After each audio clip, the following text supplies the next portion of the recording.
Welcome back to the YouTube channel Mlana Cameras. Apa pasobano tufade pasane sobano ma update eniyeni amene kuti tikuendera pati. Komano choyambirira a Trump afuna asumire anthu onse amene amatulusa zithunzi za ndege zimene zinaphwasulidwa za America. Akuti afuna apite kwa journalistic komanso ma TV station akauze zoti give up. I don't know, mina ma TV ukawathetsa kawatani and ankhani akende ati national security chifukwa cha inuyo amene munapereka zithunzi za ndege ndi kuti zinapangisa kuti Iran idziwe zoti kwagwa munthu. I don't know kuti logic yake ndo nafa orulusa zithunzi wa inali Iraniyo choyambira chimene chocho ngati ma western media ngati anali nazo ndi zithunzizo ndikuti inali nkhani yokhuza ndoti azitenga kuchoka ku Iran, sikuti iwo anali woyambirira kutulusa zithunzizo yayi. Ndati afuna iwo apitire ku khoti komanso awatchaja milandu kuti national security kuti chitetezo cha dziko machika pampeni. President Trump upset about an alleged leak to the media about the fighter jet that was shot down. He's now threatening to have the journalist responsible jailed. We're going to go to the media company that released it, and we're going to say, national security, give it up or go to jail. When they did that, all of a sudden, the entire country of Iran knew that there was a pilot that was somewhere on their land that was fighting for his life. Ndatono ngati zikumveka kaya. Nkhani ndinena kuti America kumbali imeneyi yaona zoti ndi humiliation, like chitonzo kwambiri. Amene anthu mabigi ngati fere zoti mamenya kosa ziko ndege zanu zaphulitsidwa makuti nde amene so ndechifukwa chake. Koma izi zomati ivo bwayi munapanga adanadziwa kodi aku America ndaku Iran oyamba kudziwa zoti ndege yakwesera ndani ndamene amakugetsawo. So ndangopanga share chithunzi ndikhaso amene sizikumveka chabwino. So lero ndi nkhani nokuti paja Trump anapereka kuti mpaka pa 6 April limene lidzulo ndanaonjezeranso ndi akuti lero ndi nthawi imene tsopano iwowa akhale akuphwasula bridge iliyonse ku Iran ayiphwasula. Power plant iliyonse Eskom amene konse kumene kuwapangisa kuti kumene kuli I think mavesa venda kuti uma Eskom boma liliyonse ni ma Eskom right. Ku Eskom isaka dziko lonse afuna kukhala kuti kupanda magetsi aphwasule. We have a plan, because of the power of our military, where every bridge in Iran will be decimated by 12 o'clock tomorrow night, where every power plant in Iran will be out of business, burning, exploding, and never to be used again. Atulankana naisira kufusa urakulu kumana zimene zolo munkhondo amene zololedwa ndi a Trump asireka kuti sakusamala zimenezo, sakugwisa ntchito malamulo a international, koma kuti afuna ayibwezeretse Iran kutani kumapeto ku Stone Age. So chachikulu pano chonena kuti Iran president wa dziko la Iran wanena kuti actually pali anthu okwana 40 million amene ali ready akapanga mademo right, apita kumalo kumene kuli ma energy infrastructures kumene kumaisi kumukapita kutiko kumene koko akuti iyeyo ali ready kupereka moyo wake kufera yani kufera dziko la Iran. Ngati kuli kuphulitsa akamphulitse kutiko akamphulitse komweko. Iran ndi dziko lokhala limene atsogoleri amaziperekera moyo wawo ngati nsembe before anthu. You understand what I mean? Kwa uzo kabisale ina mara no. So ngati ndikabisale ndena ngati anthu na kabisala bwanji. If you atipe, it's fine. Atipe. Iwo sama amalapa kuphantu. If you atipe.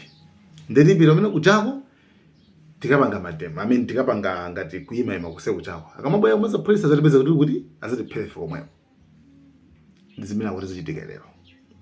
Musician wina wa ku Iran waimba nyimbo wa ku Iran. Wafika kale alipe ndiye gera lake. Kunesa akamphere kuti komweko. Kukonda dziko likumeneko. Anthu kuti konda dziko ameneko. So, a Trump anabe kuti ya iwo zimene zafuna apange ndithu. Asemikiza zimene zonse moti pakhala 4 hours ya nthunthu yotani yongopulitsa. Basi, kuononga nyanja yonse dziko la nthunthu. Okay? Inu zikuuza ni kuti yani. Payamba anapereka mfuti ku dziko la Iran kwa protesters. Choyambira chimenechi.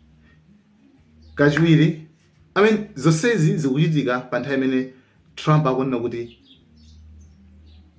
let's make a deal. Tipange deal. Kodi deal iyi ngati mukuyitsata bwino nkhondo, Iran sinafika pa table. Iran sinafika pa table. Akandi kachiwiri, Iran poyamba nafika pa table kumakambirana. Kana ko Israel nakapulitsa. America nakajoina. Kana number 2, Iran nakafika pa table ndikomakambirana bwino. Zokambirana zili nkati ukwanakapulitsa. Arafuna police yake na kwarangani atenge mafuta. I just spoke with President Trump for 15 minutes. He gave me some new details on the negotiations behind the scenes with the Iranians and what's going to happen if Iran does not make a good faith deal. The president tells me if they don't make a deal and fast, I'm considering blowing everything up and taking over the oil. Taking over the oil. So Trump kwa yeye hata kupauna aliyese bwana atenga mafuta. By the way, dzulo Iran inapeleka mapoints okwana 10. Wana kuti mwina tikufewa tsereni. Mwina si kuteka zione ngati zikuvutana. Koma tikufewa tsereni. Choyambirira ngati mufuna madiru ife topasana mapoints okwana 10. Point number 1, musiye kupanga attack Lebanon pa Israel kupanda malo Lebanon. Ngakhale kuti asilikali Israel kuphedwa mekucha. Musiye kupanga attack Lebanon. Siyeni. Number 2, musiye kupha atsogoleri a ku Iran. Number 3, nkhondo iyi mwisiyiretu panopa kusiya. Number 4, osati ceasefire koma kusiya komanso ndi kutsogolo kuno tisanelaneso pasakhayeso ma future attacks. Number 5, zipezeke kwena kuti pa Strait of Hormuz ife titsegula. Pa Strait of Hormuz titsegulapo. Koma number 6, ife pa Strait of Hormuz tizitsecha 2 million kwa shipping area semene kudutsa. $2 million. Number 8, iniyo kuti muperekaso ndalama zolipirira. Tinakupasani condition mulipire zinthu zonse zimene munaononga ku Iran. Ife sitikupanga kuti mulipire yayi. Ife ndalama izizi zimene zipeza pa Strait of Hormuz pa tizigawana pakati. Zina ilinga Omani, zina ife. Why? Chifukwa paja pamalo paja ndipo umbali ndi Omani, mbali ndi Iran. Tanzania, nyanja ya Tanzania ni Malawi. Mukumbukira bwino? Yes. So pane pachapo inatiza apatsa uku, naniza apatsa uku. So komanso nkhondo iyi mu region itheretu. Komanso china chomalizira chosana ma sanctions onse pa Iran, dziko la Iran. Muliyose ma sanctions, dziko la Iran ndi zipalo zambiri kwambiri. Chosana ma sanctions onsewo ndi apo patani tikhatamvana. Simple. So I think Trump zimene sakufunabe. Koma akufuna kuti aphe wina aliyese amene ali kuti ndiye chiwerengo cha anthu 40 million.